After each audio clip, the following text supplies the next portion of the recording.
Dealing with hidradenitis suppurativa, HS, is tough. But you're not alone. Before I started Cosentyx, I looked at the website and saw it had many years of clinical research.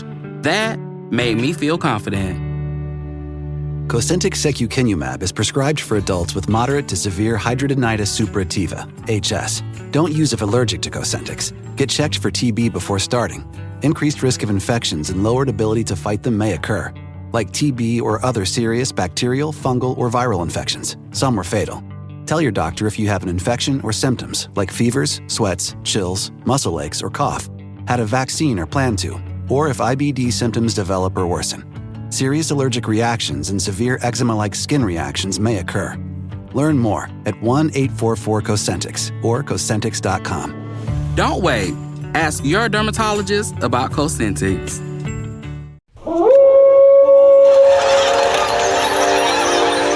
News team, assemble!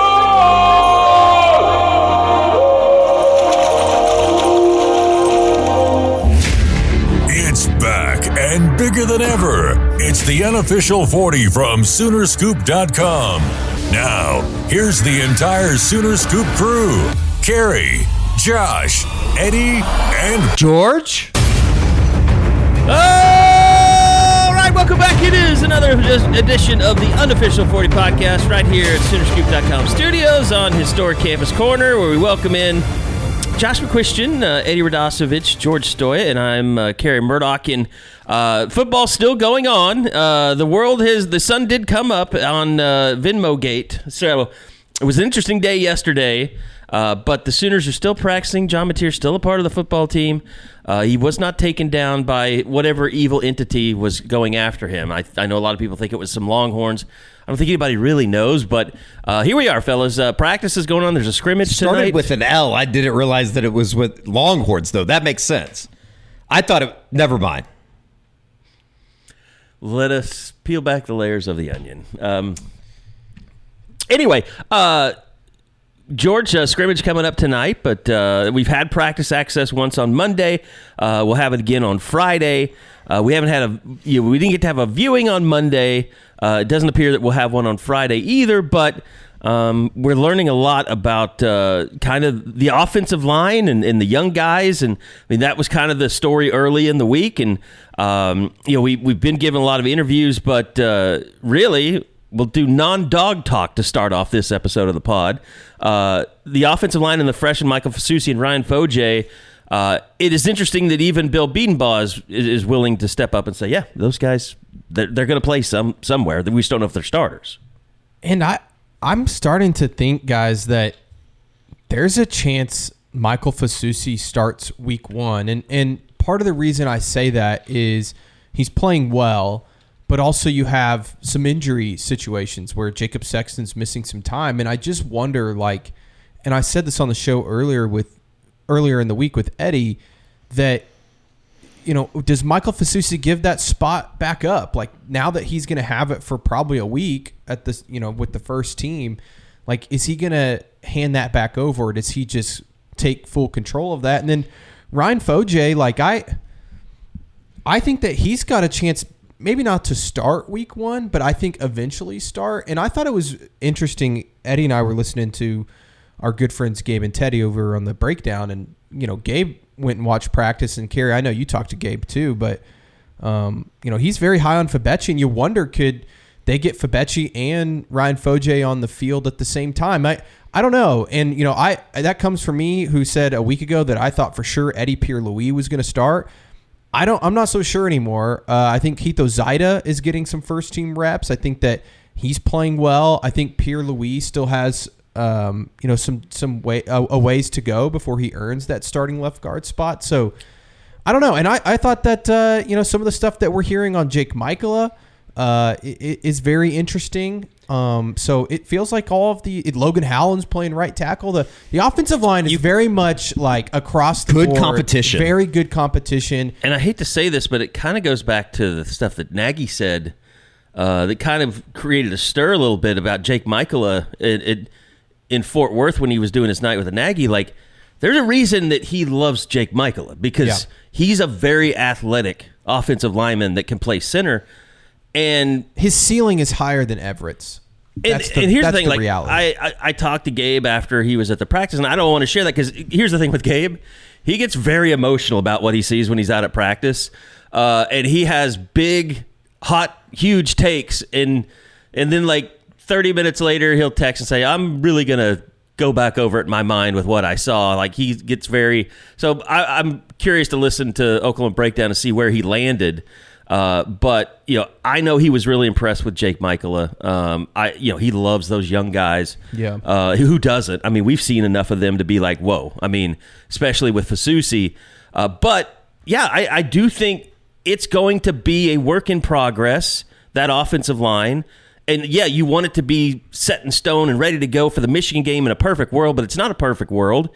And some of those guys that are really good leaders in the locker room, like a Troy Everett, I don't know if he shares time or what happens and how that all comes up, but there is a competition at center. There's a competition at the guard spots. Yeah. I think the only spot because of bodies where there hasn't been a true competition is probably the tackle position, because you've had guys that have been out, got dinged up in practice, which is or whatever created, you want to call it. but that's also created more competition. Opportunity. Like it's created. Now it's like, well, if Fasusi goes out and kicks ass this week and Sexton returns the week of the game, the first game, like who is the starting left tackle? I don't know. Right tackle, it's been 3 different guys. Started with Derek Simmons, who was playing really well. Then he got hurt. Jake Taylor came in and he was solid. And now it's Logan Howland getting some reps at right tackle. So it's across the board. And that's the thing is, like, I think some people take that as like, is that a good thing? And it's like, well, it's a hell of a lot better than where they were last year, because last year they literally did not have an option. They had to play certain guys because they had to throw else. people in there, basically. Yes, and I don't think this means that the offensive line is going to be some great unit. I think it's going to be a work in progress, like you said, Carey. But talking to Bill Bedenbaugh, it certainly felt like he was way more confident than maybe I anticipated him to be. Josh, what say you? Yeah, it's like we're talking about the offensive line and leaving Josh out. Let's hear it. Let's hear it. I know you're ready. You're ready to explode. Well, I have to agree with I've listened to the OK Breakdown, and listening to Gabe talk about Jake Michaela, you're like, wow, okay. Like I don't know about you, but I'm listening this morning, and he leads in with the one guy I'm sure is going to start. I literally say out loud, Troy Everett. Like that's just my automatic answer. And he's like, Fabechi wee woo. And I'm like, okay. Like that changes my math. Because again, like I love O-line play, and we all know that, but certainly Gabe's getting firsthand looks that I'm certainly not getting, and he's more qualified to talk about it than I'll ever be. So I think that's really kind of shocking to me. I struggle to live in a world where Troy Everett is the clear leader and where you're talking about maybe starting two true freshmen, and you're not going to get your most experienced center on the field. That's a little hard for me to wrap my head around. I think Troy's going to start week 1. Like I think that I do too. But then if there comes a point where they're playing somebody and maybe Troy's not having his best game, I don't think it's going to be a situation where Bill's like hesitant to maybe pull him or, get Michaela some snaps. Like I think that's going to happen, which is a luxury because like last year they did not have that. I mean they were. Look, they're not too far removed from where everybody's ass was on the line. Like you thought maybe the entire offensive staff could get blown out. I mean, like they hire Ben Arbuckle and he comes in and he keeps things together, but still, I mean, like after the Seth Luttrell thing failed, everybody's head was on the chopping block. So right. I mean, you would hope that these coaches would be ultra aggressive and trying to find, doing different things and finding different combinations and seeing who your best players are. I think too, the other thing and I've put out a lot of camp notes. There are certainly days where the defensive line just kicks ass, and it's hard to gauge because one, we're not there. Like, is that the defensive line being as good as everybody thinks it can be, or is that the offensive line struggling? But then you also hear things like yesterday, I heard it's the best practice the offense has had all fall camp. They were able to run the ball. They threw the ball extremely well. And it wasn't just Mateer. And it's like in the offensive line played well. Fasusi has been going up against R. Mason Thomas and pretty much holding his own against him, which says a lot. So well, Peyton Bowen did tell us that they kicked their ass the other day. So there's probably a little bit of a get back. But it's definitely back and forth. And that wasn't the case. And I still think the defense has the edge. Like, it's pretty clear that like things are clicking at a very high level for them. But that was not the case last year. Like, that was not the stuff we were hearing. And that's the part that's like, again, I think the offensive line has a chance to be a lot better than last year. I still am not buying that they're going to be just an elite unit yet. Josh, let's go left to right. Who is your preferred starting offensive line just based off of, not just talent, but potential to be the best line at the end of the season? Wow. I think left is the hardest one. Yeah. Guys, I am a let it fall where it's Michael Fasusi. If things are what, like you hear they are, which he would start for at left tackle for me, just because I know what I'm setting up going forward. Now, with that in mind, I'm also going to be, and we've talked about this, I thought it was interesting, two things that we talked about, I think, last week, Gabe mentioned seeing. And that was Favechi Wiwu playing some left guard next to Michael Fasusi. I think that makes all the sense in the world for the same thing I was just saying about Troy Everett. Having that veteran experience next to him when he's at South Carolina, he's in, he's at Neyland and Knoxville. Like, have that veteran guy to be like, you're okay, man. It's just calm down, take a few breaths. Like, we're going to be okay here. And then I think Everett at right guard, because like I said, you've made that shift. I'd like to see Ryan Foje there. I think that's the best. And then at right tackle, it's really tough for me to gauge. You guys know what a Logan Howland guy I am. I'm a believer in his talent. I think that's where he's going to fit best. And when they landed Fasusi, I was like, move him to right tackle. Just do it now, because I thought that's what would make the most sense. But again, I totally get, if you're going to have Foje there at guard, and I think he's the guy you have to get on the field if you can, I get having Simmons there next to him. So, like, kind of that same deal where you're just trying to have something to balance out all this youth and this great talent with some experience and some old heads that can kind of tell these guys if they have a bad snap, hey, pop up, you're fine. Like, we're going to be okay. All right, we can continue this, but first I want to tell you guys about Cody Drug, CodyDrugRx.com. Look, the next big thing is out there. It's called NAD+, and you can either do it the injections or the nasal spray, but you can get those from Cody Drug because they custom compound everything in their state-of-the-art sterile lab, including specialized medication for men's health, weight loss, anti-aging, and more. Go to Cody Drug RX on Instagram. Will Douglas, by the way, a fellow Dachshund owner, wanted me to give you a shout-out, George, for your Dachshund not purchase, but shout out Will. Adoption, I guess, yeah. Yeah, I didn't know. He said they're great dogs. They are great. And, you knew. I showed you the picture of his dog. He wanted you to see the dog. Anyway, Will, great guy, big supporter of OU athletics. And they also, at Cody Drug RX, love working with Oklahoma med spas and clinics. So if you're in healthcare, they're ready to team up. If you just looking for more energy, better focus, just want to stay ahead of the game, go to CodyDrugRx.com. You can do a telehealth visit with them. They can help you find supplements that will help you feel better each and every day. That's CodyDrugRx.com. Thanks to Will and the boys for being a big part of the show. Let us also tell you about our good friends over at Enjoy Vision. We've told you about it before. Oklahoma City brought home the title. Now it's your turn to score big with LASIK at Enjoy Vision for $20.25 per eye. Schedule your free consultation today by going to enjoyvision.com.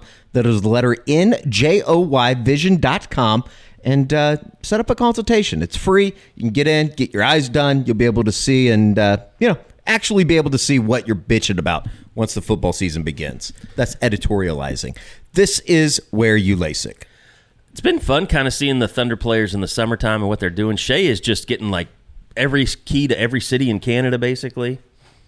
I'm over the Thunder. They won the championship. They're world You're champions. Over? Football's starting, Carey. We don't need to talk about the Thunder. It's football season. Chet does have his State Farm commercial out. I need everybody to go he watch does? it. Yeah, with our friends over at Birdies. So shout out Birdies and shout out Chet. Giving back to the community. Oh, that one. I remember when they were shooting that one on Instagram. I will say, pretty awesome that they're. You aren't saying anything, George. Christmas you said Day. we're not talking about basketball. Well, you brought it up in you were the one that was being the jerk. In August. You're talking about Again, the Thunder. you're being a jerk on the podcast. People on the board 1,000% are going to back me on this. No, it's not true at all. People were really mad when you cut off Big 12 talk. Yeah, but that I understood that. They will not be mad that I just cut off Thunder basketball talk in August. It's not really When we have- talk. We we just have brought up Falcon- one we have little Falcon. thing and you freaked out. I thought George was ready. He was saying he's pivoting the next year. It's 25-26. I did too. That I too. thought he was 2-0. saying it's time to stop celebrating and get ready for the next I season. agree with that too. I'm on to the next I said season. that the day of the parade, though. I was before you. It's time to move on. All right. Josh, and I completely agree. I mean, if you want to play those young guys, you have to have Fabechi out there. You have to have Troy Everett out there. I mean, they just need and you know, I don't know if you really considered. That's my thing.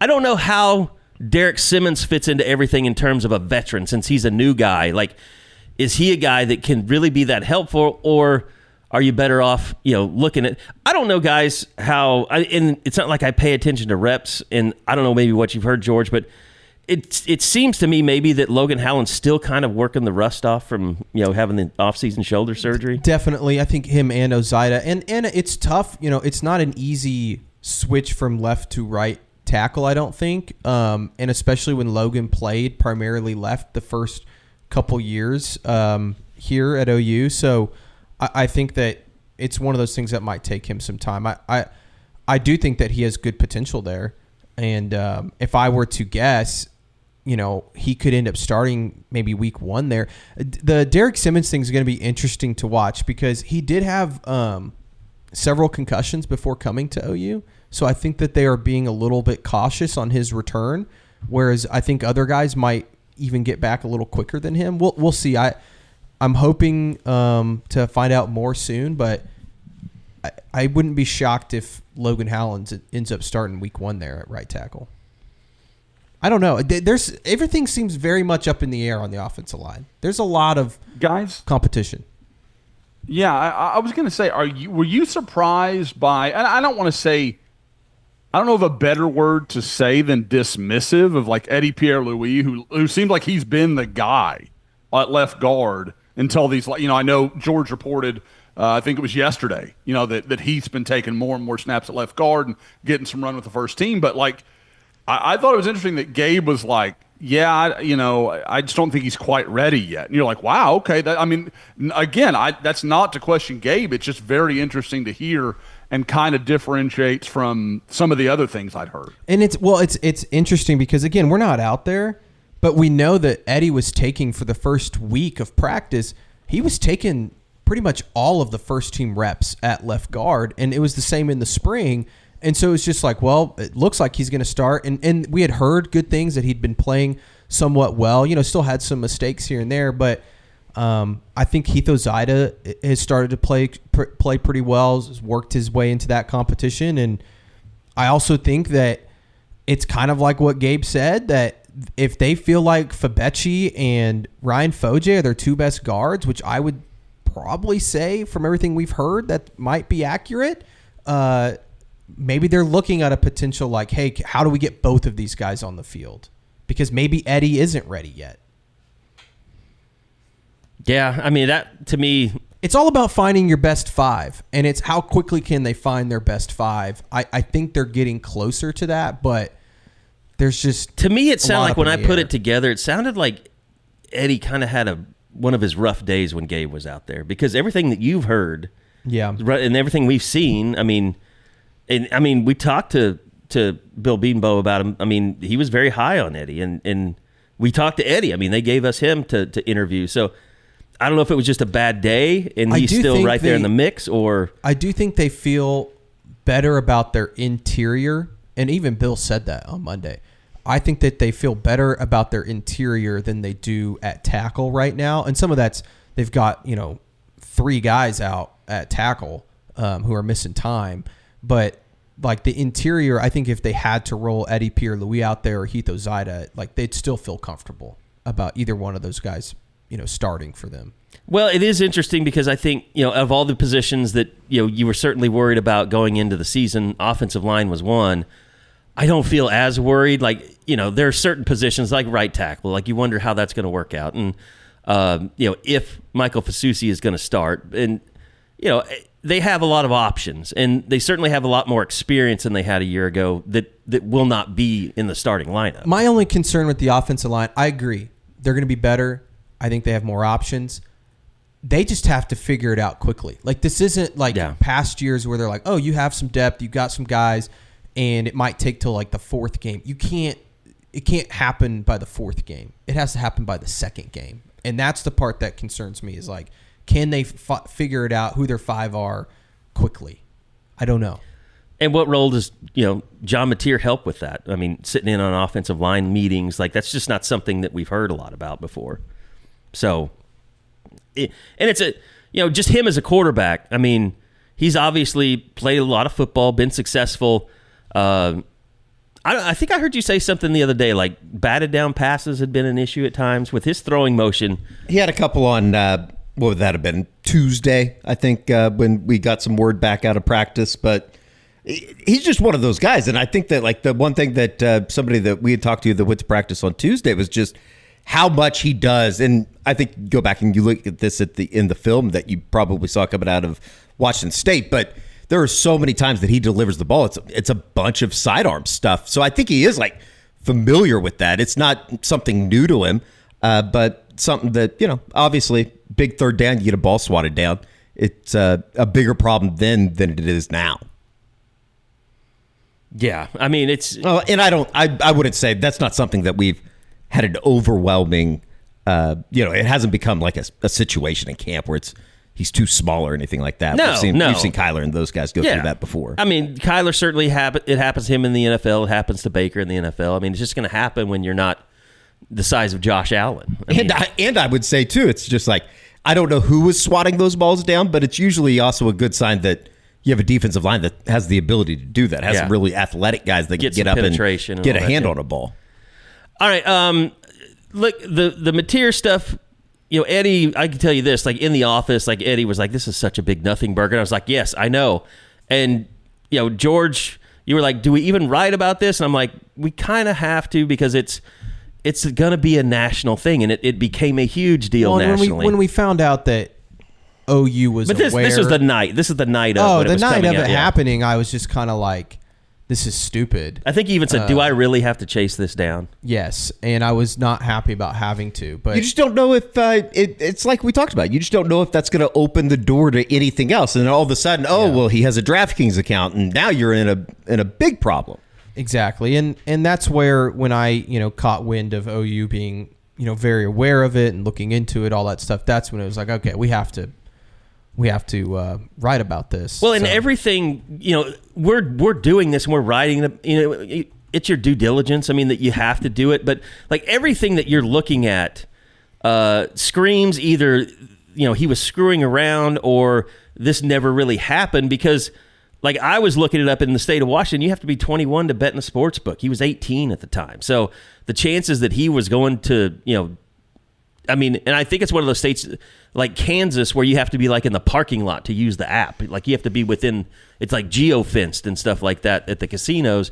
I just don't understand how by like Monday night, John Mateer was like the leader of some renegade gambling ring, like he was a bookie, or that even if he was, because on the internet people want to believe that. Like, I get it's the echo chamber. I get it. It's definitely a lot more fun to be outside of the bubble. Yes, when it's not like affecting your bubble to be able to throw the shots it was like on Twitter and all that kind of stuff. We knew like deep down like it was nothing. But then there's those little thoughts that keep in your head. They're like, well, what? We don't want to be wrong, basically. Yeah, and like, what if like John Mateer ends up having to be, kicked off the team or something over this, and like it's just a disaster, like. Well, like the rule is, I looked it up. If you're a college football player and you're betting on college football games, you can get suspended for half the season.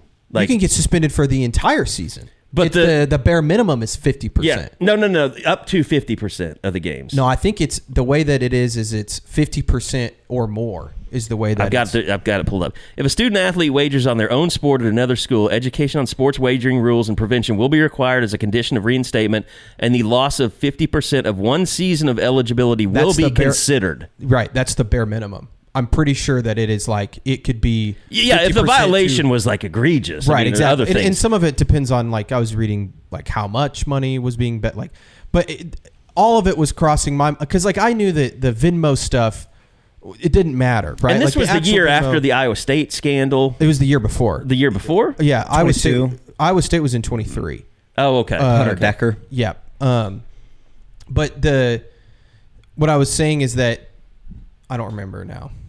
About the year-long or he could have been suspended for. Yeah, well, and I thought, like, when I first saw it, I was like, well, they're not going to be able to prove the Venmo, and everybody kept saying that, and then they're like, well, the reporter guy who first put it out there, you know, he's a fake account. That didn't matter. The Venmo transactions were real, right? But also, like, they weren't going to be able to prove the Venmo. It was more so, to me, it's like, well, this gives OU in the NCAA compliance, whoever it is, prohibit, to now look into John Mateer, and maybe they find something else, like Eddie was saying. That's the part of me that I was like, there was nothing to be found. I mean, I think that this book is kind of closed. Yeah, I mean, and as we said yesterday on the if you really wanted to look into it, like, I think just the fact that John Mateer practiced on Tuesday, that was a sign of, okay, OU feels pretty comfortable with this. I don't think they would have, if there was any even slightest bit of, oh, we need to be concerned about this, I don't think he would have practiced. So it is what it is. Fun story. We'll look back on it and laugh. We'll probably forget about it. I like a renegade quarterback. I do think it'll be. What do you guys think about Moneyline Mateer? I think it's great. I do think that, like, when we'll hear about it the most this year is just like College Game Day and stuff. Like when they come to town week 2, like, it'll be brought up. And I'm sure there's going to be some creative signs or shouts from visiting crowds, or when OU is the visitor of the home crowds, which is so stupid. I mean, I think it'll be a great chirp. It's football, that's what it's fun. It'll be a great chirp. It would be awesome if it would be pretty funny if Mateer got like a Venmo NIL deal, like he partners with Venmo. That would be awesome. That would be great. But by the way, when OU released the statement, the very end of it was OU Athletics is unaware of any NCAA investigation and has no reason to believe there is one pending. They were basically saying, yeah, this is over now.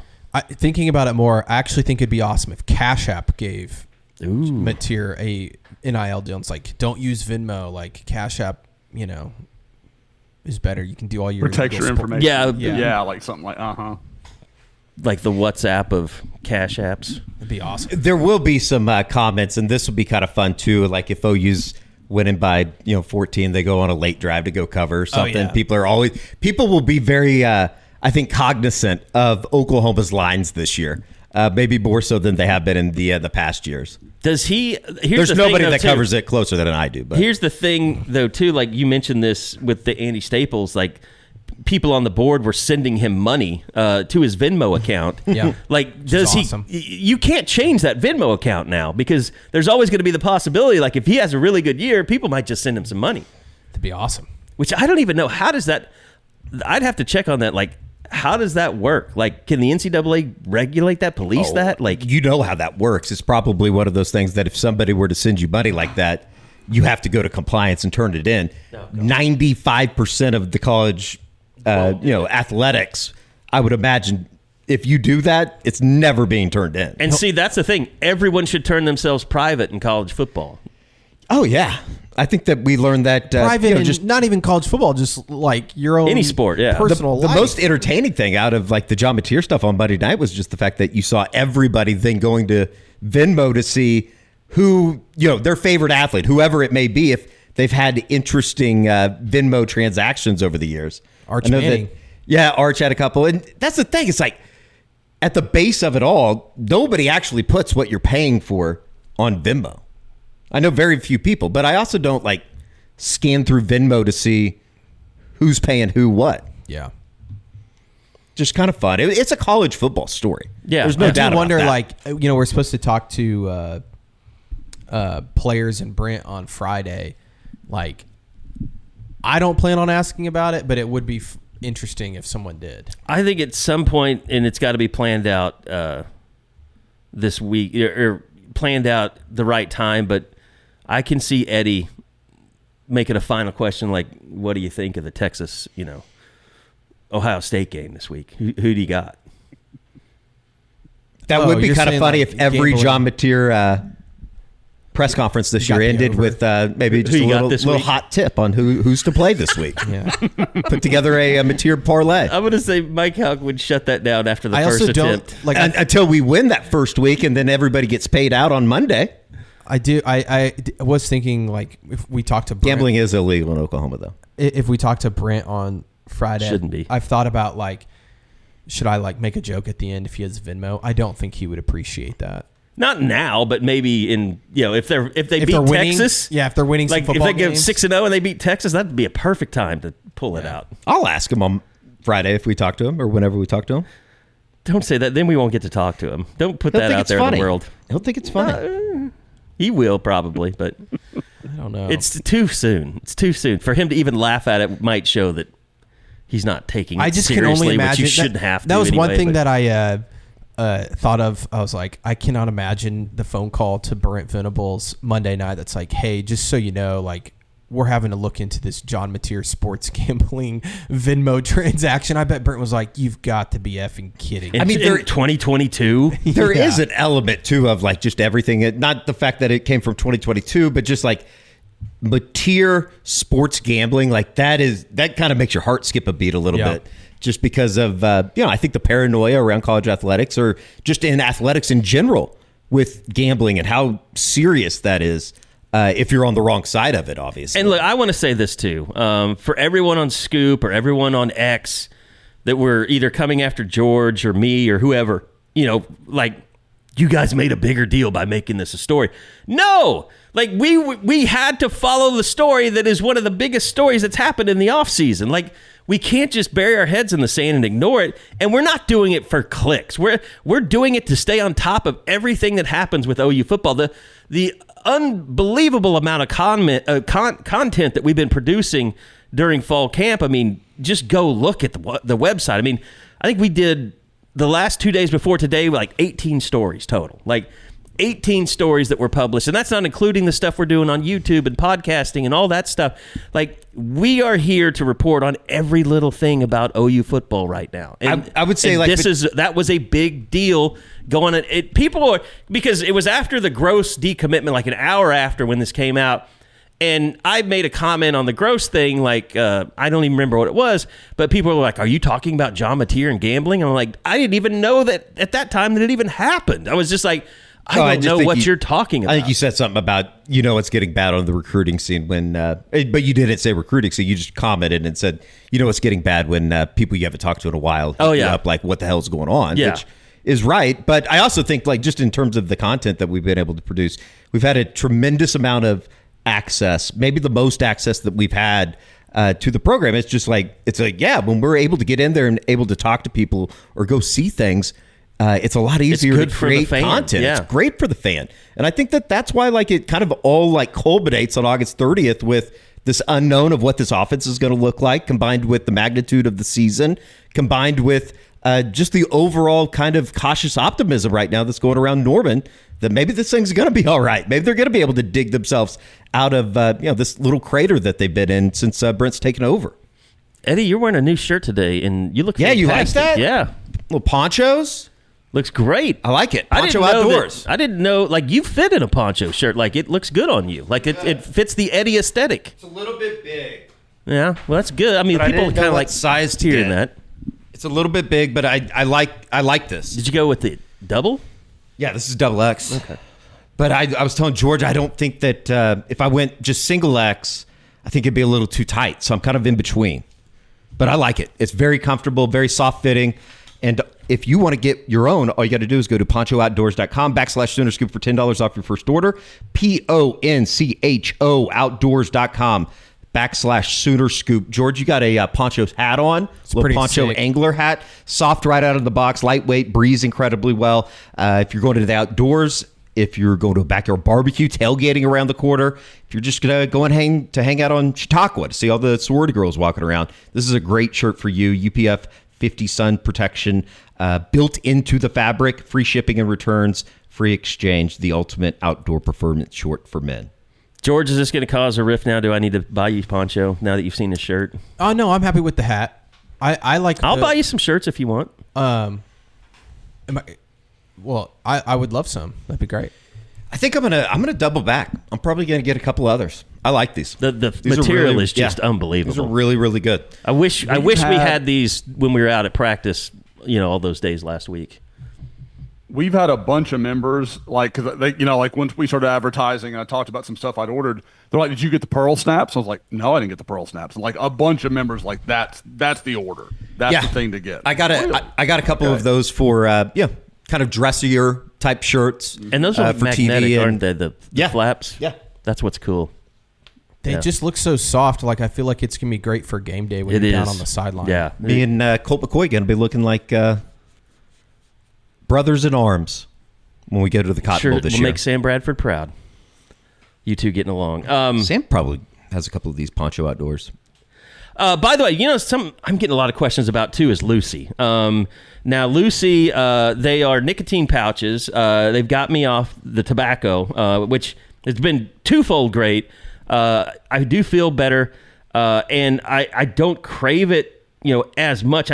People ask me like, how many times are you doing Lucy a day? I do it 3 or 4 times a day, maybe. And you guys know me around the office. I was probably dipping way more than that. But they got tons of different flavors. I'm a big fan of the wintergreen espresso. They have mint. They have a lot of like fruit flavors that you can go. But just go to lucy.co/SoonerScoop. If you do that, you don't even have to put up the code. You'll just see at the top it says 20% off. I placed 2 orders on top of what they sent us initially already. But go to lucy.co/SoonerScoop.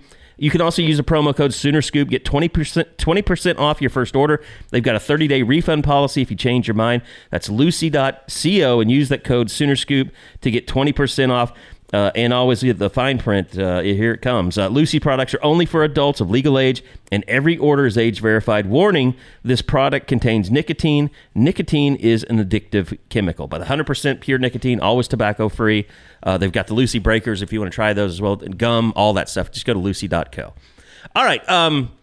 So I think the other thing that we've really kind of, has been one of the topics that we've talked to players about the most is, one, the secondary and how things are developing there, but also the receivers, because we talked to Deion Burks, this week, and that's still, Isaiah Satania seems to be a name we're hearing more and more about, but that's still a position that needs to kind of grow, and we still need to know a lot about the other guys. Zion Kearney has had some good moments, but he's been hurt a little bit, or held out a little bit, I should say. So we're kind of still waiting to see how that all develops, George. At receiver? Yeah. Yeah, I mean, I think Deion Burks and Isaiah Satania are clearly the 2 guys that we hear about the most.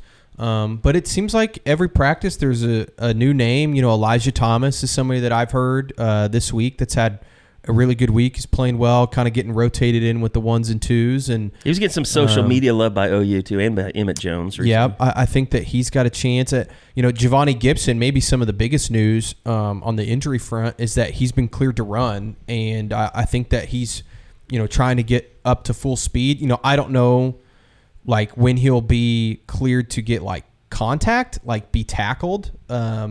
I would assume he's still a couple weeks away from being cleared for that. So, it's interesting too, because you reported he and Xavier Robinson at the same time had been cleared to run. Xavier Robinson's back out of practice. Yeah, and Xavier's wasn't nearly the injury. I mean, Giovanni broke his leg. Yeah. I don't really know what was going on with Xavier, but yeah, Xavier Robinson was back at practice yesterday, so that's good. I think Jaden Ott is still kind of just limited. They're being really cautious with that, just because they don't want him to miss a ton of time. But I'm like that childish Gambino meme, like good. Yes, like just put him in bubble wrap. But I think the receiver room. Look, I have to see it to believe it, but I do think they have some guys that have made quite a few plays. Like I said, Satania and Burks are the 2 that keep coming up. I think Keontez Lewis, when he gets back, he's a little hurt right now. He'll be a contributor. Giovanni Gibson, obviously. Elijah Thomas, Zion Kearney. I don't know. It does feel like, though, you're right, Carey, they still need a couple guys to maybe kind of claim those more contributor roles. It's weird because I still I can't believe I'm saying this, but I feel somewhat decent about the tight end room. I just do. I don't. It's not that I don't. I mean, I'm not saying. Look, we all know they don't, unless they're in the red zone. Ben Arbuckle doesn't really throw to them a whole lot. I mean, I guess it just depends on like what are the expectations? Yeah. For the tight end room. Mine are extremely Can they be low. serviceable? and what are the I think that they expectations for can. Jaron Kanik? Like, could he be something a little different than the tight end that they use in the offense? Yeah, I think so. I guess technically it'd be more of like an H-back role for Jaron and maybe just Maybe more as like a whole, Braden the tight Willis end. type, role. The problem is that I don't like. Braden's probably better than what they have right now, obviously. Yeah, obviously, yeah. He's still with the Niners. Right? Here's the thing: is that at receiver you hear a new name every day, but you still hear some of the same names over and over again. At tight end, it's like a new name every day, but you don't hear the same names over and over again. And so it's like there's not a whole lot of consistency there. I do think Will Huggins is probably the guy that's going to end up starting. But they don't – none of them are like overall great tight ends, if that makes sense. And they can catch the football. Hopefully they don't fumble and, bust routes and all that stuff, but they're serviceable. I think. I don't know. I'm not going to put. Can they get? Here's the biggest question we don't know. Can they get open? Yeah, I don't know. Nobody knows that. I don't think we know. I think that maybe Ben Arbuckle can scheme them open. But it's pretty clear Will Huggins is probably their best blocker at tight end, which makes me think he's going to get the most time. He's also their biggest tight end. Yeah. So I did hear Cade McIntyre had a good practice yesterday. That's the first time I've heard his name. Kanik's name pops up every once in a while. Carson Kent, Will Huggins. Like I said, it's like every other day it's maybe a new guy at tight end, but it's never the same guy over and over. Whereas I hear Satania's name every day after practice, or Deion Burke's name every day after practice. It's not that way with tight end. But yeah, I mean, back to the receivers. I mean, you're right. I mean, there's Elijah Thomas that's there. I just don't know. You haven't heard, like, I haven't. Maybe you've heard, a little bit about Jermichael Carter. He's certainly not physically like a Giovanni Gibson or even a Zion Kearney. I mean, he's a pretty slight guy frame-wise.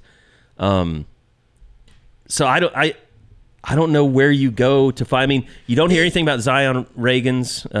It's ultimately, yeah. I don't even think he's been practicing much. Yeah, he's been practicing. Has he? I just don't. I don't know how he's thinking on that. He's too small. But who's the Cal guy? Josiah Martin. Josiah Martin. Martin. I've heard his name. I think for a lot of those guys, Burks and Satania are going to be on the field. They're going to start, and then it comes down to who's going to play well on Saturday. Like, I legitimately think it's going to be, there'll be a handful of guys that get an opportunity early in the year, and it's who's going to go make the big plays, who's going to block well. I think they give Kearney the first shot, to be. I don't know. He's been guy. hurt. Yeah. He's been hurt. So it's one of those things where now the door's open for an Elijah Thomas. I think Giovanni Gibson's going to get a big opportunity whenever he returns. And maybe that takes someone else's opportunity away. So the reality is, at the end of the year, they're going to be only playing about 4 guys at receiver. I think Satania and Burks are clearly 2 of them. And then the other 2 spots, it's kind of, show me in the game. I'm just trying to think, like, I'm racking my brain, like, who are we missing? They say to only bring what you can carry. So with the all-new 2025 Ford Expedition Tremor, bring a lot. Like 3 dirt bikes, a few tents, an entire crew ready to make memories. A panoramic 24-inch display, and the confidence to push your limits. The all-new 2025 Ford Expedition Tremor. Always consult the owner's manual before off-road driving. Know your terrain and trail difficulty and use appropriate safety gear. Max payload varies based on accessories and vehicle configuration. See label on door jamb for carrying capacity of a specific vehicle. Always properly secure cargo. Nobody. Ivan Carey on. Yeah. He's had some moments. He offers a little bit different. So is there any movement with Manny Choice? Like, he's just such a big-bodied guy that with Jaden Gibson being out, I don't feel like they have that guy that's just like a big kind of is there any chance like he not like he's going to go take 30 snaps a game, but like kind of as a, red zone, that kind of guy. Like, do you feel like there's any movement there? 100%. I think that he could play like in certain situations, Josh, because the thing that I hear about him is I'll hear guys, hey, Elijah Thomas made 3 catches or 4 catches in the scrimmage, or Jermichael Carter or Isaiah Satania. Isaiah Satania, it's like every week. It's like, oh, yeah, he had like a bunch of catches today, or Burks. It's Manny. What I hear about Manny Choice is like, man, he had one great catch today. Like he was like, he had made a big, one play. And so I think for him, it's about, trying to make more than just one play. But I think his size is certainly something that OU could use in certain situations. So, which basically the consistency thing, you're going to see that with freshmen all the time, right? I mean, we're going to talk about that with Michael Fasusi or Ryan Foje or whomever gets in there. I just think it's more likely Elijah Thomas gets in there because you'll just hear like he'll have a really good day, and then maybe he has a day that he doesn't do as much. But when he has a good day, it's incredibly impressive. It's like, oh shit, this guy's really good. I wonder. Oh, we haven't said Keontez Lewis. I did earlier. Okay. I finally pulled up the roster. I wonder what the relationship is between Jacob Jordan and the quarterbacks. I think it's good. His name has come up a few times in terms of just like he's consistent. I just don't know, like he's so small. Who's he going to get snaps over? Because if Satania and Burks are both on the field and one of them's in the slot and the other one's playing out wide, like where exactly does Jacob Jordan fit in? And I also just think that's if you have all 3 of those guys out there, that's a pretty small lineup. Like Satania and Burks aren't the biggest guys. That I still think Jordan has a role. But I don't know if it's like he's going to be out there just getting a ton of snaps. Over under his 2024 season total of 27 receptions. Jacob under. Jordan? Yeah, I'd say under. Probably under. Just because I think it depends on injury. I mean, injuries and stuff like that. But it also could be one of those deals too where maybe he does. Maybe Mateer is developing a good relationship, and maybe he's a guy he can trust to be where he's supposed to be on third down, and maybe that. He just seems like a lunch pail guy, doesn't he? Mm-hmm. And by that I mean a white wide receiver. I think did we mean to do it that way? Yeah, coach's kid brings it every day. Yeah, just the type of kid you want a part of the program. 5'9". I did like first Jacob one Jordan. in, last one out, like all the stuff. He did some nice things last year on in a passing attack that was extremely anemic. Right now, Carey, the guy that you're talking about, like that Mateer trusts and like third down, is Isaiah Satania. Yeah, I know. I know that's his guy because he's known as a great route runner. But I do think that Jacob Jordan is reliable, and if somebody needs a spell or somebody gets hurt, I think that Jacob Jordan, like in terms of Burks or Satania, I think Jordan's probably the next guy up. Yeah. All right. Defensively, secondary. I mean, I don't know that a lot has changed since we've written a lot about it so far in the fall, but. Obviously, Reggie Powers emerging, but it seems like Michael Boganowski might be one name that's starting to surface a little bit more and more the more we talk to people. Yeah, I think so. Was it on Monday? Or no, it was Saturday that he had a pretty good scrimmage, right? Yeah, he played well. I just don't know, like, I think they're 3 safeties right now, or if they were to go like a 3 safety look or just their top 3 guys is obviously Spears Jennings, Reggie Powers, and Peyton Bowen. I think Boganowski's next man up after that. I just don't know who's he playing. It's the same kind of question of like Jacob Jordan. It's like, well, who's he playing over? Yeah. I'm slightly optimistic, and maybe it's because we talked to him on Monday, but I think I'm back in on the Peyton Bowen sweepstakes. Yeah, I want to see this kid play healthy. It was not the thing with that was like everybody was like, well, Peyton Bowen must be playing bad. It's like, no, Reggie Powers was playing great, and I think Bowen is playing very good. Like, sure. Well, but here's the thing though, George. I mean, he was pretty open about it. Like, I think he basically just said I was playing with a broken foot last year. I mean, yeah. And we haven't been able to see the best of him in 2 years. I mean, he's been hurt so much since he missed all spring too. I mean, I thought he was rehabbing one day and he was somebody else. It was just conditioned like, oh, he's always hurt. Like that was my thing. And you weren't hearing a lot about him, but he still was a 5-star for a reason. I mean, his brother, for God's sakes, who's smaller than he was a freshman All-American on some list last year. I mean, like there is talent there, and I think anytime you get a 5-star and he's not producing in Oklahoma, the fans want to know why, and they get up in arms. And I mean, Josh, you've been through this as much as anybody. But the hope is that he figures it out. He gets healthy. He regains his confidence, and he becomes a difference maker. Because you're not looking for a guy that's just a starter. You're looking for another Billy Bowman when it comes to Peyton Bowen. There's no question. I mean, and guys, like, there's like when he's been healthy and he's been ready to go, I feel like he's made a positive impact on just about every time I've seen him play. It's just been he's been wildly unreliable with his health. It's been, we can go down the list of guys who've had similar fates where you're just kind of wondering, like, is it ever going to work out where this guy just gets to play ball and be okay? It's not. I don't know if I'm trying to think of a good comp because there's some that like Jacob Sexton's had similar injury luck, but I would say Peyton's been more proficient when he's been on the field than Sexton has for large portions. So, I can't come up with a great comparison that I like, but I think he's still a very good player. Like, I don't think it's like, oh, the rankings were wrong on him. Like, I see positive things. You see that natural ability to be a playmaker. But, Carey, you said it well. Like, we all thought he was the next Billy Bowman. Like, we just thought he was going to step right in and be that guy. And he's not done anything on Billy's level to this point in his career. You know what? His teammate is the best example, Gentry Williams. Yeah, that's a good one. That's a good one. Peyton Bowen, from a returning tackler standpoint, what he would rank of the guys that are returning to this year's team, coming back from last year? I bet it's higher. It's a little bit higher than you would think. Yeah. Robert Spears-Jennings 1, Kip Lewis 2, Sammy Omosigo 3, Dominic Williams 4. Peyton Bowen had 34 tackles last year, 1.5 tackles for loss, and a quarterback on a broken foot. He played a lot. Yeah, I mean, a lot more than I would have guessed. If you would have asked me how many tackles did he have last year, I don't think I would have ever gotten to 34. I might have said like 25, less than 25. I think I'd have been under 20. Yeah, I'd have been like 17, 20, something like that. He played 394 snaps. Wow.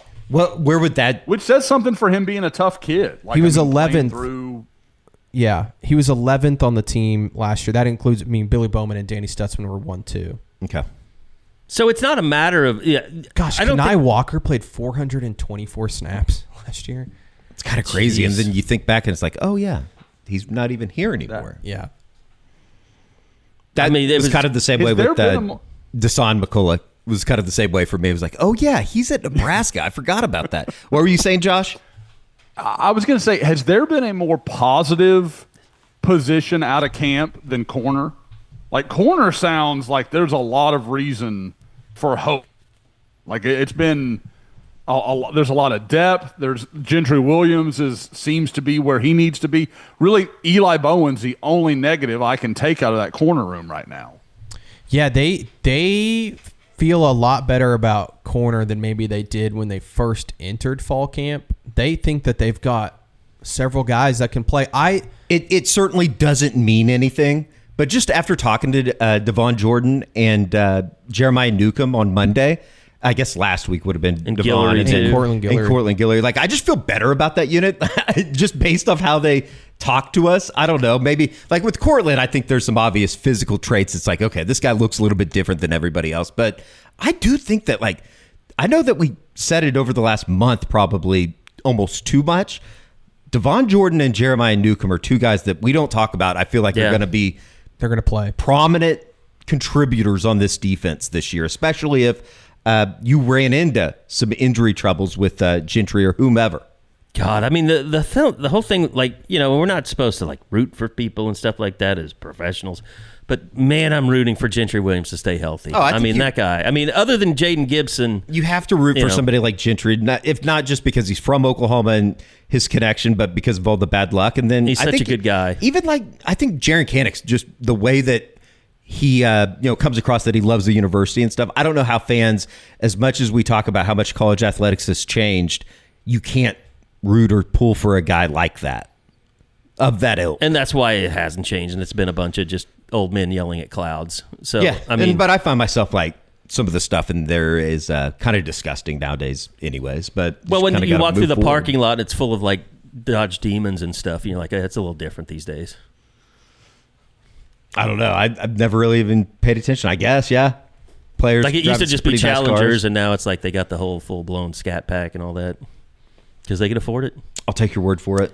And the whole taking the team out for dinner, like now, like when you're a quarterback and you're taking your offensive lineman out for dinner, you're like, what is that, like 2% of your income? Less than 1% or whatever. It's I think Kyler was kind of the first guy that did that. I know Baker did some stuff, and I'm sure that like Sam and those guys did stuff back in the day as well. Sam did do stuff back in the day. I know. I mean, Sam took him to dinner. Jason White was taking his offensive lineman to dinner.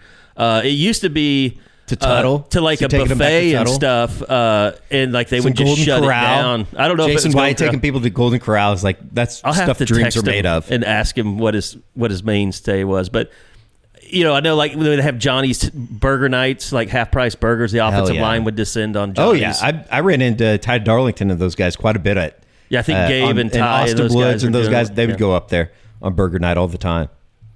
I miss Johnny's being down in Norman. I know. No, it's a Dutch Brothers coffee, which I don't even know what Dutch Brothers, if it's any good or not. It's a front. I used to think Taco Maya was a front, but now I go there quite a bit. It's good. Tip, steak Mexicali burrito. It's fantastic. Carey's just so addicted to just fast food. Poor people. No, not just fast food. Poor people Mexican food.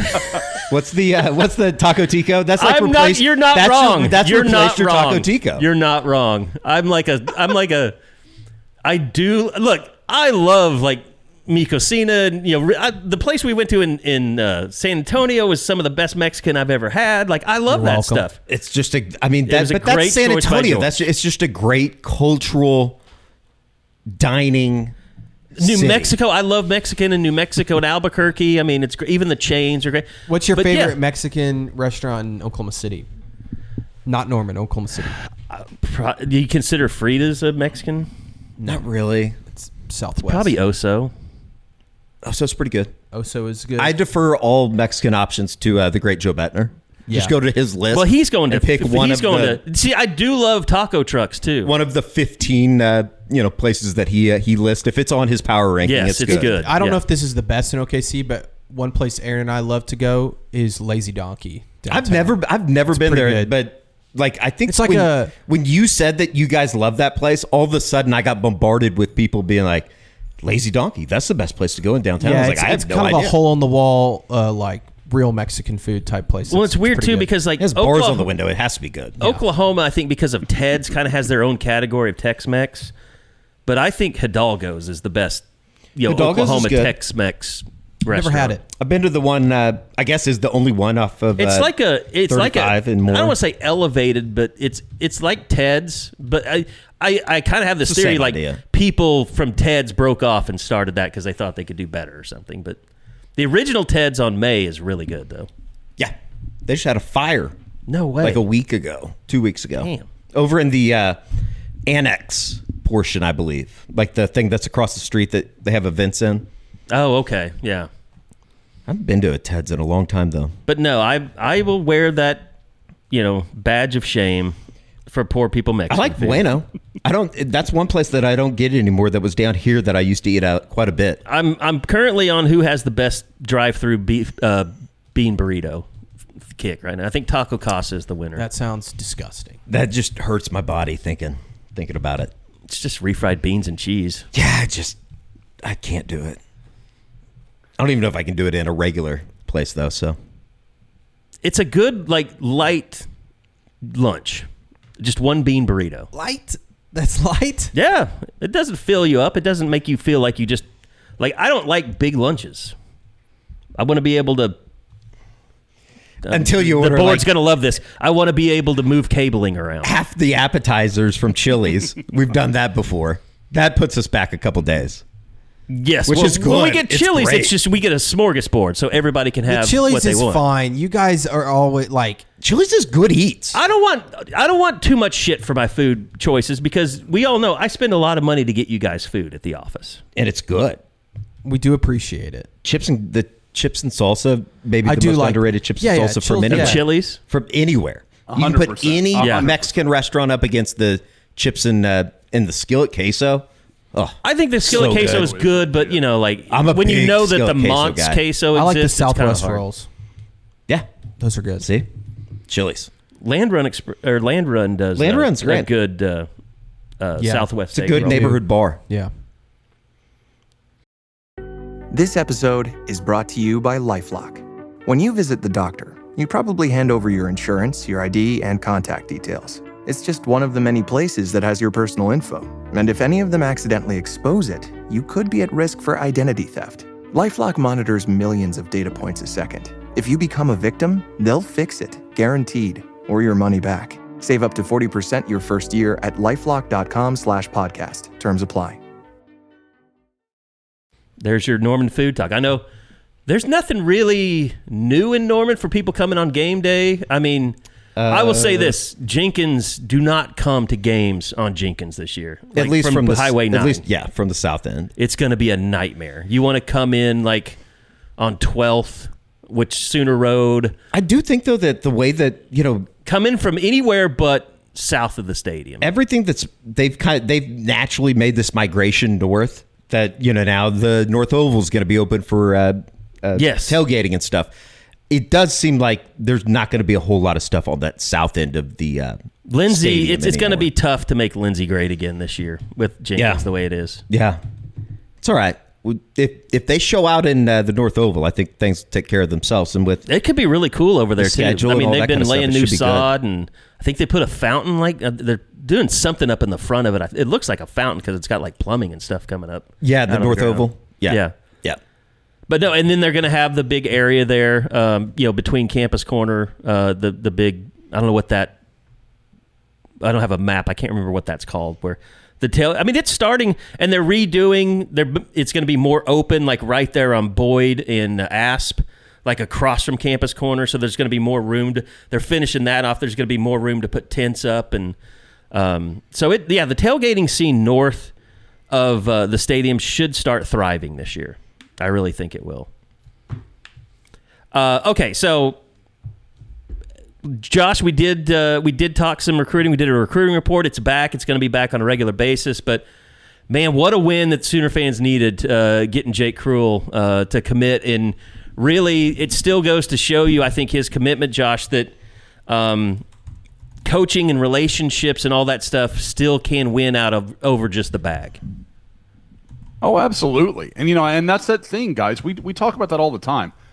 It's rare when a player, like when somebody is just paying so much more than everybody else is willing to pay. That's not the norm. Like, again, there's levels and there's differences, but usually it doesn't have 5 zeros behind the number. Like, that's usually not that level of difference. So I think what you're talking about is, again, with Oklahoma, I think that's where he wanted to go. He wanted Oklahoma to be in the range to where they could afford to, or, that he could make that choice and go to OU because he loves Miguel Chavis. He loves Brent Venables.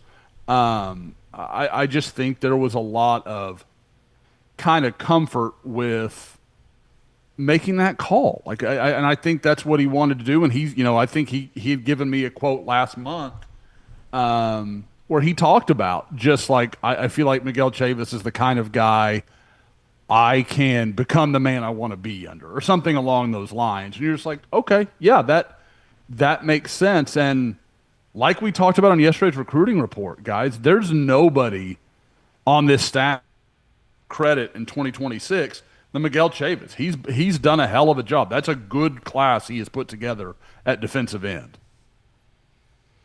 It's incredible. It's just, and I know that we talked about this, kind of went into it more on the YouTube breakdown of Jake Krull that we posted on Wednesday or Tuesday.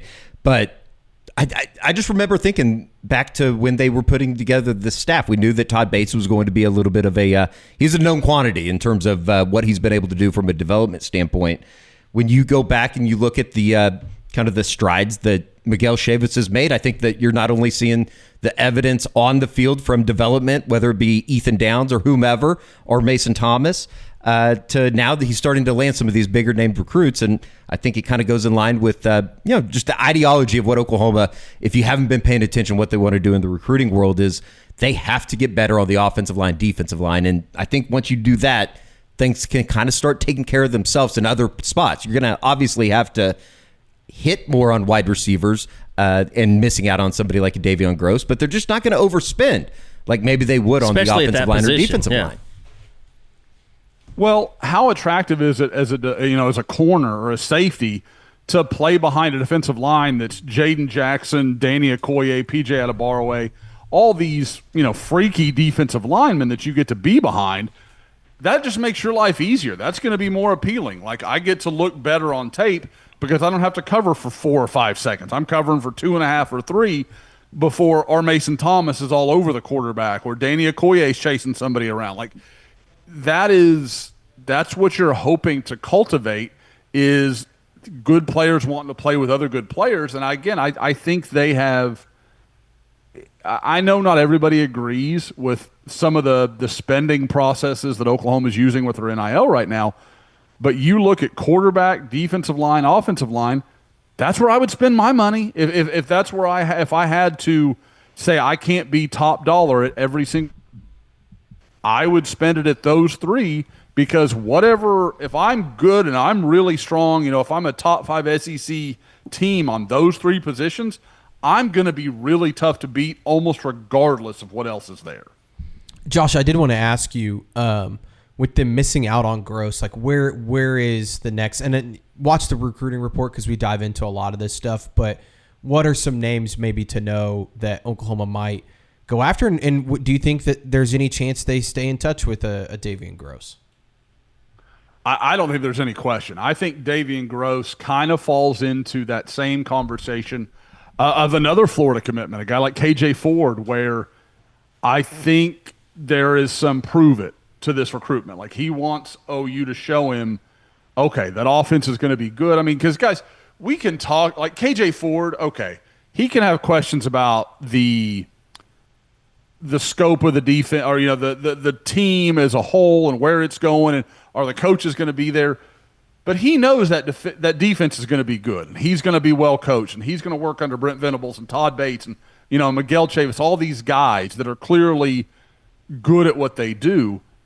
As a receiver, you look at an absolute dumpster fire last year, and not only do you have to convince yourself you're going to get to play for those coaches, but you also have to convince yourself they know what they're doing, because there's no, there's no track record that these guys are going to work well together. They don't know. So that's, that is why I said Bo Bentley was such a big deal, because he bought in when he didn't have to. And I think there is a lot of that, because part of the faith in Davion Gross picking Oklahoma was a proximity to home conversation, was that he was not going to get that far from home. He didn't want to be that far from his family, yada, yada. He goes to Gainesville, Florida, and everybody's like, well, I guess you got that wrong. I don't think so. I think it was a lesser of a, of my concerns, I'm more okay with living with this concern than I stay close to home and I don't know if I'm going to, that coaching staff's even going to be there. So I think that's what it is. But if Oklahoma can go out and be 9-3, be 10-2, have a really strong year where they're showing positive momentum for 2026, I think Davion Gross could absolutely be back in the conversation again. Josh, how big is this? Is probably a conversation to have in like a few weeks, but how big is it for OU to go maybe win that Michigan game? Because that seems like it's setting up to be a pretty big visit weekend. I think it's huge. I mean, because like you said, George, I've already started compiling that list, and I think I'm at like 20 guys already at this point, and we know that's not typically been what they've done under Brent Venables. They haven't gone with the crazy 50-man visit weekends and some of that stuff because, I think they want it to be more personal than that. But at the same time, when you have a big out-of-conference game like this, and Oklahoma knows they need to hit some right notes early, not only for 2026, but even in 2027, and making sure they build good inroads with that class, they're probably going to go a little out of their comfort zone, to be my guess. I bet you that visit list pushes past 40.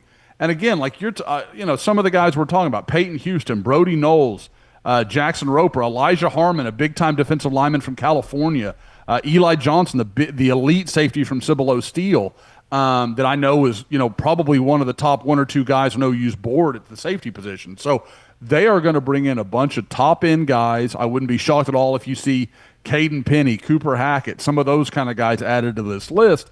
And if that's the case, I think it could be, if Oklahoma can go out and put a strong performance together, there's no reason to think that couldn't be something that we look back and maybe 6 or 8 months beyond that Michigan game and say that's where the 2027 class really started coming together. That's where they started to build what that group was going to be. Yeah, and I just don't think you can discount how important that game is going to be, just not for recruiting, but the entire national perception of just Oklahoma. The season. The season. I mean, you're going to have Oklahoma playing, a top 25 team. If the offense and John Mateer go out and look good, if they win that game, if they win that game looking good, it's going to change everything in the trajectory of the Oklahoma program and Brent Venables. I think there's a chance if let's say they go and beat Michigan. Again, we're getting ahead of ourselves here, but they beat Michigan. Let's say they beat them by 2 scores, and they kind of do it in. It makes waves across the nation. I mean, I think they might jump into the top 10. Yeah, and all of a sudden you're talking about a team that is in the playoff hunt right off the bat in the beginning of the season. So you're already going into a season where people are ready to believe in John Mateer. Yeah. And if he reinforces people's beliefs, they're just going to be like, see, I told you, he's one of the best quarterbacks in the country. Like, it is set up for John Mateer to have support from media nationally as one of the best quarterbacks in the country, because they're already saying it for the most part. It's crazy, but it really is. In as the season progresses, every game gets bigger, right? But I can't remember the last time. I guess it probably would have been Ohio State or Tennessee in 2015, Ohio State in 2017, that OU had this big of a game this early in the season. And even those games, Tennessee and Ohio State, I want to say Ohio State was the 3rd game that year, and Tennessee was maybe also the 3rd. I can't remember a game this big in the first 2 weeks. I mean, look, of all the games that you've seen in your lifetime, the Ohio State game it launched a new era of OU football. Mm-hmm. I mean, winning and to be fair, at Ohio State, nobody knew that could really happen. Yeah. And then the way they went out there and they played, and they were clearly the better team in a stadium that was rich with history and tradition. And I mean, every Sooner fan growing up, heard about Uwe von Schamann and the 1977 game, and that being in Ohio State. It was stirring the echoes. I mean, it was bringing things back. This start of this season is set up because of Michigan. I'm not saying beating Michigan at home is going to be like that Ohio State win, but it could start, some momentum, both in recruiting and just with the fan base that it sorely needs. Tennessee was the second game in 2015. Yeah, they played Akron and then Tennessee right after that. Yes, that's correct. And then in 2017, Ohio State was the second game. Wow, so those are 2 years that obviously, those wins kind of propelled OU. And we're not saying if OU beats, I think there's a little different. Ohio State, maybe the Tennessee one's more comparable, and that was on the road. But I'm not saying if OU beats Michigan, they're going to go 11-1, and or anything like that. But I do think that you beat Michigan 9-3, and making the playoff is on the table. You lose to Michigan, it's still technically on the table, but your belief in the team definitely goes down. Because I think it makes recruiting harder. And I think Michigan will be better than they were last year. But with the true freshman quarterback coming into town, you're at home, all the hype. It's a game that I just feel like Oklahoma should win. And I don't know. It's exciting, though, because what is that, 20? How many days away is that? I remember counting it from 30. The opener is 17 days away. So 24 days? Is that right? So it's 7, 14, 21, 2, 3, 4. 24 days away. Wow. That's crazy. Biggest game of Brent Venables' tenure. And we'll say that multiple times throughout the season, I'm sure. But that is certainly the biggest game, I think. To you, my darling. No, to you. The Roses were living the dream. More champagne for me, please. Until it all came crashing down. You got fired. Fired? from the director of Meet the Parents. You're a failure. Women don't like that. If you need a shoulder or an inner thigh to lean on. On August 29th. I just want the house. We want everything. Wow. Stop. Stop! And see The Roses. These people. The Roses. Rated R. Under 17, not admitted without parent. In theaters everywhere, August 29th. It's going to be, I mean, I ran into a guy you know who I ran into? I ran into our guy Cameron from The Standard at Ace Hardware. I don't know if he wants me telling the story now that I've said this, but like he was talking about the Michigan game, just how big it was. Like, it's amazing that people, like Eddie and I know people, they're like, you know, what do you think we have to give to get on the sideline for that game? And it's like, there's so much buzz around it. The ticket prices, I mean, I'm looking them up right now. Yeah.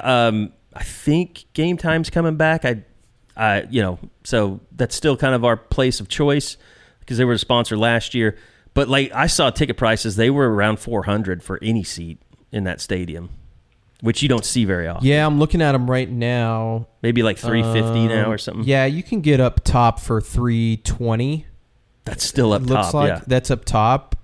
You can get in the end zone for $363. Okay, $336, way up top in the end zone. So it's only going to get more expensive. Yeah, I wonder if I think my family, they have 6 season tickets. I think we are using all 6. I've talked to somebody else that actually sold their tickets for so much that it paid for their season tickets. I believe it. They probably had hell of a good seats though. Yeah. But yeah, I told my dad he should definitely try and sell a couple because they've got good tickets. Good seats, I mean, they're 35-yard line, 11 rows up on the away side, and those are really good seats. So they could probably sell those for quite a bit. I think I've seen your family. I have seen your family after games. Yeah, being down there. They usually come down and say what's up. Okay, so Josh, is there anything that we? I mean, I know you've been kind of on the board or on Sooner Scoop. You've been writing about where they go at defensive line after the Golden commitment to Notre Dame. Kind of what is there any hope that they do? Is this a flip situation that has to happen, or is there still someone out there that could really help them next year, possibly? Well, what's interesting is I don't think the door is totally closed defensive end. I don't think OU ever really lost contact with KJ Ford, the defensive end from Duncanville that's committed to Florida. I mentioned him earlier. I want to see where they go now that Jake Krull has committed. I mean, would they take 4 defensive ends in the class? Maybe. We know what this group seems to value, and it's a line of scrimmage and quarterback. And do you turn down a good defensive end, a guy that OU clearly really likes? I don't know. We'll see. At defensive tackle, they still have T-Ron Richardson in play. I think OU leads there. Big guy from Hopewell, Virginia. He's a guy I've said before. Kind of reminds me of Marcus Strong. I think he's got a good frame. He's got some athletic ability. I think he'll need a little time, but I think he can be a very solid player at worst. A little more juice than that I'm giving him credit for. But I think there's a world where he's just a good, solid, steady, rotational guy for maybe 3 years. The others, I think you would. I think it would have to come down to trying to flip a guy, trying to see if you could get one guy or another to take a look and kind of see what's what. Now, what's interesting, we're talking about all these guys and, you've lost these players and those players or whatever. The thing you've got to remember is as you look around the SEC, there are 5 or 6 schools that I think are all in a very similar situation that are waiting to see what happens this year as far as what they're going to put forward in NIL, as far as what their coaching staff's going to look like next year. There's Arkansas, Auburn, Oklahoma, Florida. There's several places where decisions, they're going to have to make some tough decisions if the season doesn't go well. And if that happens, then there are some guys that suddenly get on the market that nobody accounted for being there, and that you could maybe see. Maybe let's say Florida struggles and Billy Napier ends up on the chopping block. Oklahoma could go look at that class, and not only Davian Gross, but KJ Ford, a couple other guys that they could make a run at. There is, C.J. Brana, their cornerback commitment, they flipped from Nebraska. Maybe OU could flip him from Florida. So there are a lot of different scenarios where something could work out for Oklahoma, even amongst guys that maybe we don't know, we don't really associate with OU recruiting, but because there are these big-time programs that could have openings, you're going to see guys start looking around. And, of course, Oklahoma will hope they're the one on solid ground and they can go, steal a few players from some other programs. I think one of those programs might be Auburn. This could end up being a bad take. Did you see that stuff about their offensive coordinator? I sent it. I was the one that sent it in the group.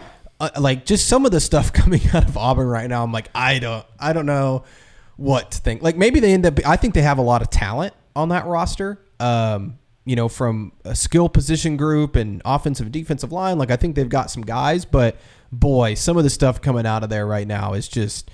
Whether it's the offensive coordinator thing, which I didn't even realize that they had like co-coordinators who, on different downs and distances. So they funny that they were plays. they're like, oh yeah, this guy's got the first down. He's going to call him first down. And then this guy's going to call him third down. And immediately someone's like, well, who's calling the plays on second down? And they're like, well, I guess Hugh Freeze. And it's like, what the hell is going on here? I've never heard of that before. And that sounds terrible for a quarterback in Jackson Arnold. I've heard of offensive coordinators that are offensive coordinators in name that don't call plays during. That's happened at Oklahoma. I mean, I don't want to out stuff, but like I'm pretty sure Kevin Wilson was actually the play caller when Chuck Long was the offensive coordinator. Well, and I thought maybe this is what they meant is like when they're preparing for game week, one coach prepares for the first down play calls and game plans for that. Another does the third downs. Like maybe that's what they meant. Even that seems like shouldn't you have like one person be the guy that's like, coming up with the plan? The answer is yes.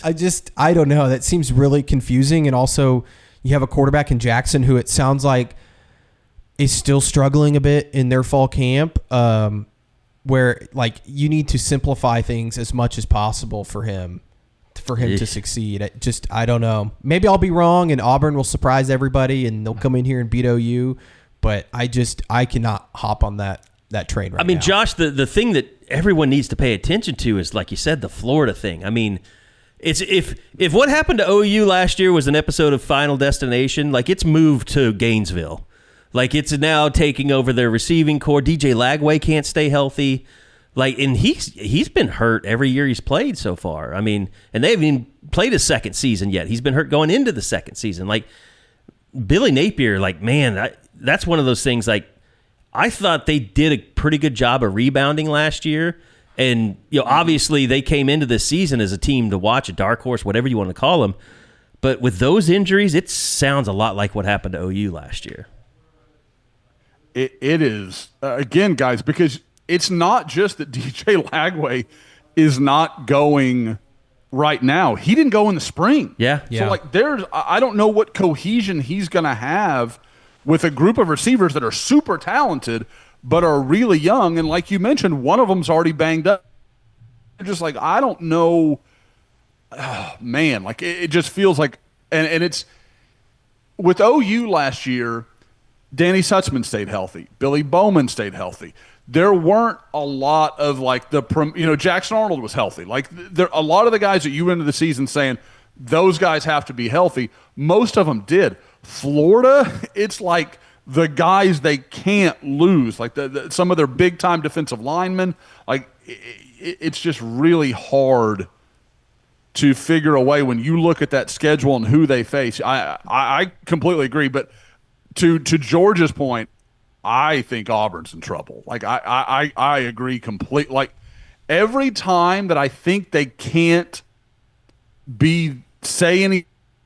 They totally do not redeem themselves and say something even more absurd, because there was the whole thing about, we're basically coddling Jackson Arnold and we're giving him good looks and easy looks, trying to build his confidence. That's fine. Don't say it publicly. And then to come back and be like, we've got 3 different guys calling 3 different plays and 3 different scenarios. Now, I'm sure some of that is gamesmanship. They don't want anybody to know who's calling the plays and who's driving the bus. And but I feel like I would try to be a little more like, oh yeah, we're going to lead you down the wrong path, more so than making it sound like we don't have a clue what we're doing. I do think like you mentioned Auburn taking it easy on Arnold. I have heard that is the exact opposite of what Brent Venables is doing with John Mateer right now. Like it sounds like they are throwing the kitchen sink at John Mateer in this offense. Well, then he can handle it. I mean, at least. But I think he did the same thing with Jackson Arnold, though. I do remember kind of hearing some things like the defense is dominating so much, like they're doing things to kind of give the offense a chance to build some confidence and things like that. Yeah. I don't know. Another team that I'm like, I have no idea. Like, it could be a train wreck this year is Tennessee. Like, I've heard they've had quite a few injuries in that quarterback battle because they haven't named a starter yet, have they? Like, they didn't name the Alligar. I mean, it's going to be him, I would assume, but I don't know if they've like officially announced that. I don't know. I don't know. That's a game too. Being kind of busy here, George. I know. Me too. That's I haven't been on top of it, but. That's another game that I circle on the schedule that's like, I think Oklahoma should probably win that game if they're healthy and everything. So, I don't know. Oh, I'm sorry. We're talking about Tennessee? I missed the lead in. Yeah, Tennessee. Yeah. It's got to be the Aguilar kid. Like, it almost has to be, but I don't think he's anything special. No. Any thoughts on the AP poll, Texas #1? I mean, I guess it's not surprising. I don't know who else. I mean, I think Penn State had an argument. Ohio State probably has an argument. Clemson, but I don't know. It feels like this year's like last year. It felt going into the season. It's like, yeah, Ohio State has the best roster. If they don't win, like it'll be kind of surprising. Texas was kind of in that conversation last year too, that they had a great roster. Like it was the teams that maybe not Notre Dame. Notre Dame probably wasn't expected to do what they did last year, but it does feel like this season feels pretty wide open. Well, in Alabama, they named Ty Simpson their starting quarterback, so that's another opponent that the quarterback now. Which I don't know what to think of him. Like I think that there's part of me that he might be an upgrade over Milroe just from the sheer fact that he won't can run DeBoer's offense better. And he won't make the big mistakes maybe. But is he like some stellar, elite quarterback? I have no idea. I've never really seen him play. I mean, he was the first offer for Lincoln in that class, wasn't he, Josh? Ty Simpson? He was. And what's crazy is his little brother is Arbuckle's first in the class of 2028. So okay, yeah, that's right. Yeah. Continuity there. But, yeah, I guys, like, I just look at, like, the thing that sticks out to me about it when I look at the top 25 is, because I know, like, OU fans are like, well, how did Texas, why are they, look at all that they have to replace and all they lost and blah, blah. Look at the whole list. Who doesn't have huge question marks? Like, Penn State is probably the team that the best, you're most certain of where they are, you're most certain of where they stand. Guys, how many quarterbacks would you take over Drew Aller? I don't think much of Drew Aller. Like, I think he is a solid quarterback. He doesn't make a lot of mistakes. He won't hurt his team. But is he going to make the play that's going to win the game in the fourth quarter against Ohio State or get in the playoffs? Like, I don't think I believe that. I mean, he's just another, Andy Coltnicki, quarterback that plays really well in his offense. Penn State will probably go like 11-1, make the playoff, maybe win a game or two, and then they'll lose the big one. That's what they do. And, the thing with Drew Aller, because Eddie and I were talking about this the other day in the office, is the last thing that's stuck in my head is his performance against Notre Dame. And it was not good. No, I mean, I have to pull up the stats, but he was not very good in that game. And I can't remember. They played SMU, right, in the first round? They played SMU, and then they played Boise State. So it's not like they had an easy road, yeah. Yeah. So him against Notre Dame, he was 12 of 23, 135 yards, no touchdowns, 1 interception. And then he ran for 17 yards. Well, and the weird thing was their best player was the tight end. Yes. On offense. Yeah. I think Penn State's really good. I just don't think that James Franklin's going to win. They're not elite. Win the big one. They're a really good team, but they're not. Clemson's I kind of feel the same way about Clemson. Like, I don't know how much I believe in Cade Klubnik. Yeah. They got it going at the end of the year, though. Yeah. I mean, they were really good against Texas. I think that's why they're getting so much. Yeah, they took a lot of cloud out And of the that. ACC is just not any good. Like, if Clemson's should win the conference pretty easily. I mean, Miami should be the only team that's really on their level. Yeah. And again, Carson Beck's another guy. You don't know how healthy he is. You don't know exactly what's been going on. All you hear is Georgia has never been happier to be rid of a player than they are of Carson Beck. So, like, what does that mean for the Miami locker room? I think we already know that Cristobal's not always the greatest culture guy. So what does that look like? There's a ton of questions about Miami.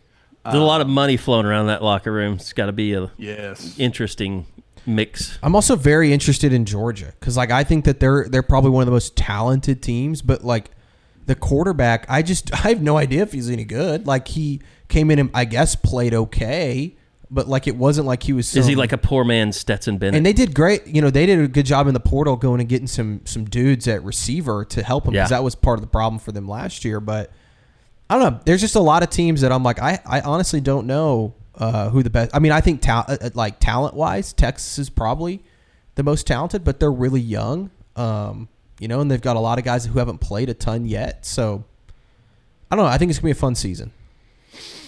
I do too. And how wild is it going to be if we're actually sitting here during the season talking about other potential playoff teams? I mean, yeah, that's going to be a different thing for us. We haven't really had to do that a whole lot in the last few years. Yeah. So. I mean, I got to go win week 2. Go win week 2. Then we can start talking about, you know, what this team can be. How are you looking forward to the post-game pod this year? Can't wait. I love the post-game pod. It's been some of your worst and best moments. Yeah, exactly. Depending on how you look at it. I think the post-game pod is probably my number one favorite thing that I do at this company. Unless it's a 7 o'clock kickoff. Yeah, that sucks because when we sit down to record it at 3 a.m. or 2 a.m. or whatever it is, it's like, all right, I want to go home. Guys, but I know that I'm rarely get to be part of it or whatever, but waking up the next day, like I feel like Scoopers must feel like it's nice, even if it was a shit performance, to hear you guys just be like, that sucked. That was awful. Like there is something that happened a lot last year. Like, yeah. And I kind of like how it's, you know, we definitely get to sit on our thoughts for a while before we record it, but I do like the genuineness of we haven't rewatched it.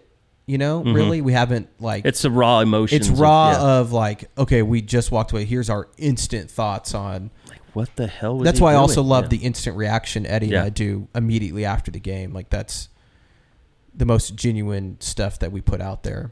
Well, it's almost here. And if you've been on Sooner Scoop, you know how much coverage that we've been putting out there under the universe. If you're not a member, you need to be. That's why we do all this stuff. Because, you know, we want you guys to be members at Sooner Scoop and be a part of the community. It's just $1 to sign up. Your first 7 days for $1. Go check it out. But the season coming up, you need to be a member. We're growing. We're, you know, just bursting at the seams right now. The new studio, I think we're 12 days. We're 12 days from it shipping. So first of the season, we'll have the new studio going, and it's going to be big time. Can't wait for it to happen. Awesome. We had some workers here last night finishing off some stuff. But really looking forward to the season. Want you guys to be a part of it. Soonerscoop.com. Go join. Just $1 and become a part of the fun. Also, YouTube page, that is cranked up as well. So go subscribe to us. Just go to youtube.com/Soonerscoop. Subscribe. You won't miss out on any of our. The thing is, we don't hold back information as much, but we just make sure it's all on the website first. So it's pretty unfiltered. It gives you some context on some of our reporting and our writing. You know, like you heard today with John Mateer, it's what this thing has always done. The Unofficial 40. So. Want you guys to be a part of it all. Take it all in. We're producing more content than probably anyone ever has in this market, and want you to be a part of it. So I will say, Josh, any last words before we get out of here? No. I have nothing. I am in back-to-school mode, so my brain is doing all it can just to process information. All right, well, we'll let you get back to it, and we will be back again with Josh on the recruiting report next week. So looking forward to getting that back up and cranking. Thanks to Josh, thanks to Eddie, thanks to George. I'm Carey Murdoch. We'll see you back here next week for another edition of the Unofficial 40 podcast on Soonerscoop.com.